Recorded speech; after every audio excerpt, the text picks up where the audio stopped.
Akhirnya sampailah kami berdua di kos-kosan kami berdua. Motor langsung aku parkirkan di tempat parkir. Kulihat jam keranganku ternyata sudah jam 1 malam. Kulihat Tante Rini yang tengah berdiri di depan pintu rumahnya. Rupanya Tante Rini terbangun. Mungkin kegerahan, karena malam itu memang terasa agak panas. Tante Rini adalah pemilik kos-kosan yang aku tempati. Aku kemudian bergegas mengambil air wudhu untuk sholat malam, sedangkan Anton segera masuk ke kamar. Entah kenapa, Anton saat itu terlihat mengantuk dan langsung tidur. Aku sendiri langsung mengerjakan sholat malam yang biasa aku kerjakan setiap malam. Aku merasa tenang kalau tidur setelah habis melaksanakan sholat malam. Sekitar jam 2 malam, aku mulai mengantuk dan keputusan untuk tidur di kasur sebelah. Aku pun kemudian tertidur lelap.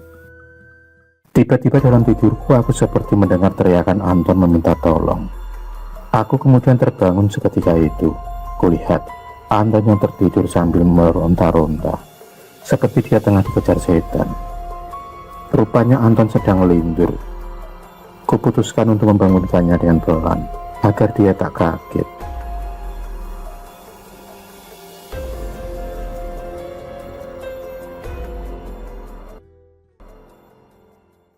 Anton kemudian terbangun dengan nafas yang terengah-engah. Peluh pun bercucuran di wajahnya. Setelah tenang, aku pun benar bertanya pada Anton, "Ton, kamu mimpi apa? Kamu kayak dikejar setan saja." "Iya, Ndik. Aku barusan mimpi dikejar-kejar setan. Hantu banyak sekali." Anton kemudian menceritakan semua mimpinya kepada Andi. Mimpi yang sangat mengerikan dan menakutkan. Hari pun berganti, dan setelah kejadian malam itu, berikutnya kami sering diteror oleh sosok-sosok gaib yang menampakkan diri di kamar kami. Sosok-sosok seperti kuntilanak, pocong, dan makhluk-makhluk lainnya. Tetapi yang sering menghantui kami adalah sosok pocong yang mukanya hancur dan dipenuhi dengan darah yang terlihat masih sangat segar. Sosok yang sangat menakutkan. Pernah suatu malam, Anton dihantui. Ia seolah melihat sosok pocong yang berada di depannya, persis seperti dipeluknya. Padahal saat itu dia tengah memeluk guling. Namun, rupanya ia seperti memeluk pocong saat matanya terbuka. Dan tak ayal lagi Anton kemudian pun langsung berlari ketakutan keluar kamar.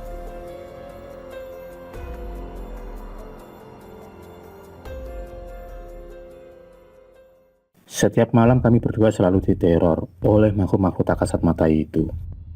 Pernah juga aku diteror oleh sosok kuntilanak yang menampakkan diri dengan sosok yang menyeramkan.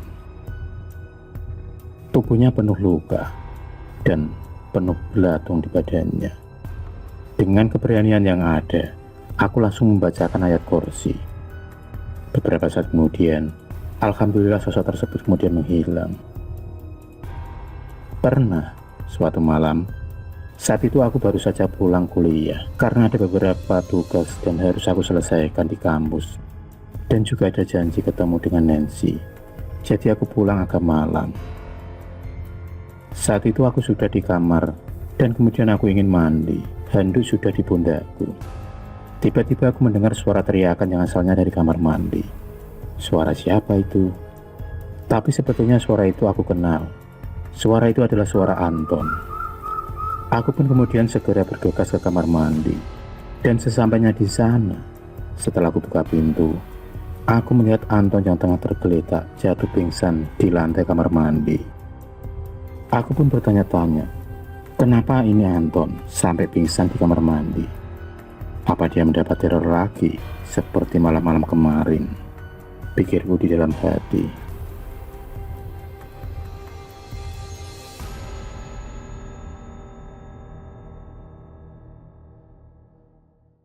Aku kemudian membawa Anton ke klinik terdekat, dan setelah ia sadar, aku segera bertanya kepadanya, kenapa ia sampai pingsan di kamar mandi. Awalnya Anton enggan dan tak berani bercerita tentang apa yang tengah ia alami. Tapi setelah aku bujuk, akhirnya dia pun mau bercerita. Anton kemudian mengatakan, ketika aku sedang mandi, aku melihat ada tulisan di dinding, kalau tidak mengasih tumbal, maka kamu yang akan kuambil nyawanya. Jika kamu memberi aku tumbal, maka aku akan memberimu kenikmatan yang kamu inginkan, ujar Anton kepadaku. Aku sendiri heran, sebab saat aku menolong Anton di kamar mandi, aku sama sekali tak melihat ada tulisan darah di dinding kamar mandi, seperti yang Anton katakan. Tapi Anton bersikukuh bahwa ia melihat tulisan itu di dinding kamar mandi. Entah mana yang benar. Yang jelas, setelah kami berdua pulang dari tempat keramat itu, setiap malam kami selalu diteror dan dihantui oleh makhluk-makhluk astral, hingga membuat kami tak nyaman lagi. Ingin rasanya kami berdua lepas dari teror dan gangguan makhluk-makhluk tersebut, yang selalu datang setiap malam, meneror kami berdua.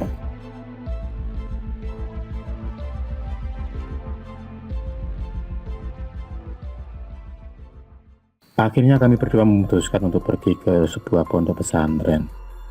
Dan kami kemudian menceritakan semuanya kepada Pak Kiai. Kami menceritakan semua dari awal sampai kami diteror setiap malam. Pak Kiai hanya mengangguk-angguk, tanda ia mengetahui apa yang terjadi pada kami berdua. Setelah kami selesai bercerita, Pak Kiai kemudian mengatakan kepada kami, keris yang kalian bawa itu adalah keris yang mereka jaga. Keris itu bisa untuk pesugihan, tapi keris itu juga akan menyesatkan kamu dari jalan Tuhan jika kamu ikuti. Pak Kiai kemudian meminta keris kecil itu, keris yang dibawa Anton. Anton segera memberikan keris kecil itu kepada Pak Kiai.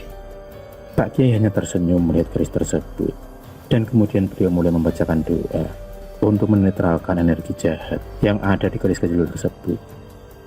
Pak Kiai mencoba membuang semua pengaruh jahat yang ada pada keris tersebut. Tak lupa, Pak Kiai juga menetralisir tubuh kami berdua untuk membuang sisa-sisa energi negatif yang menempel di tubuh kami akibat dari keris itu. Beruntung kami berdua bergegas menemui Pak Kiai untuk meminta pertolongan. Kalau tidak, apa yang akan terjadi pada kami berdua?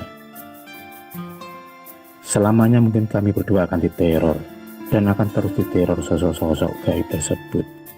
Dan parahnya kalau kami berdua sampai mengikuti ajakan mereka, pasti kami berdua akan salah jalan. Pak Kiai mengatakan, kalau keris tersebut sudah banyak menyesatkan orang untuk pesugihan. Mereka rata-rata tersesat karena energi negatif yang ada pada keris tersebut, yang selalu meminta tumbal nyawa. Hanya orang-orang yang kurang beriman dan putus asa lah yang mudah terkena godaan dan bujukan rayu setan.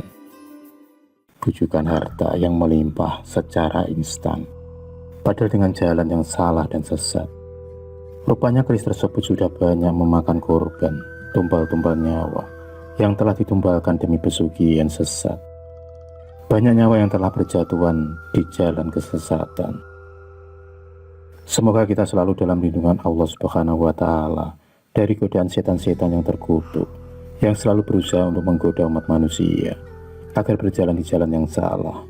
Semoga kita selalu dalam penjagaan dan perlindungan Allah Subhanahu wa Ta'ala. Amin ya Rabbal Alamin.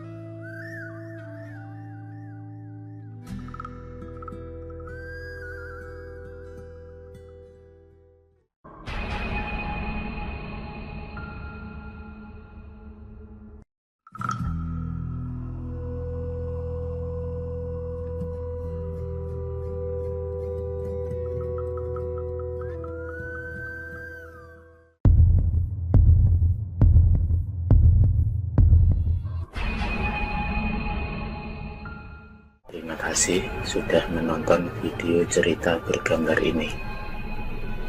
Klik subscribe untuk terus berlangganan video-video cerita bergambar selanjutnya.